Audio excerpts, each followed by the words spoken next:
В Ленске прошли пожарно-тактические учения. По сценарию пожарным предстояло ликвидировать возгорание в здании психоневрологического диспансера. На тушение огня было привлечено 3 боевых отделения. Тему продолжат наши коллеги из Ленска.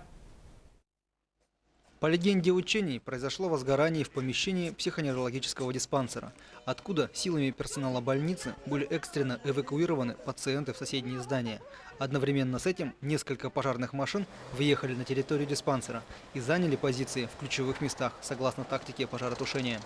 То есть 2 отделения у нас стали, одно, чтобы не было распространения на дальнейшие помещения, и одно отделение это на подпитку. Есть пожарные водоемы на территории тубдиспансера, 2 по 100. Оно стало на подпитку, чтобы была не бесперебойная подача воды. Целью учений является отработка взаимодействия служб жизнеобеспечения города, отработка навыков личного состава, выбор решающего направления боевых действий на пожаре. Также проверяется администрация объекта, которая до прибытия пожарных должна провести эвакуацию пациентов и медработников учреждения. Действия персонала считается удовлетворительно, вышли все в нормативное время, то есть не допустили распространения пожара, встретили пожарное подразделение, объяснили, где что горит, куда вывели своих людей, пациентов, сколько, все доступно.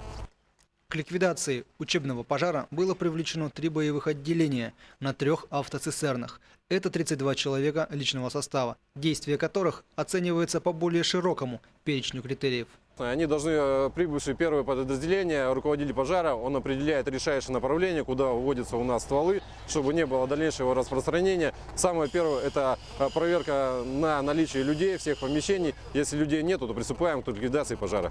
Итог проведения учебного мероприятия в целом оценивается на отметку «хорошо».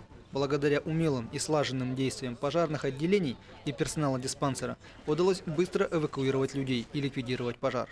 Далее, по данным учениям, будут предоставлены нормативные документы главе района, а также в прокуратуру. Денис Семенов, Алексей Семенов, НВК «Саха», Ленск.